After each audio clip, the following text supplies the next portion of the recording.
Hey guys, for this video, I'm going to show you how to create and view Burndown chart here in Jira. So first, you want to open Jira in your preferred web browser and you want to make sure that you have also your account logged in. Then you want to navigate over here to the left sidebar where you'll be able to see all of your projects or your spaces. Then you're going to select a project or a space.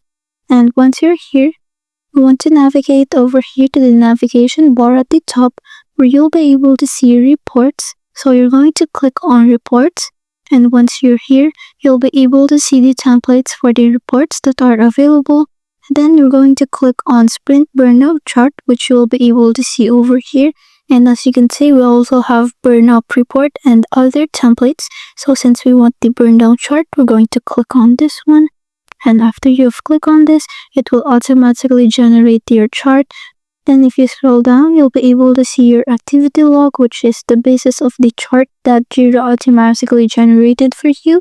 Then if you want to create and view a chart of your data in a different format, then you can always go ahead and select a different format over here at the reports page. Just go ahead and click on a template, then it will automatically generate that for you. So I hope this helps and thanks for watching.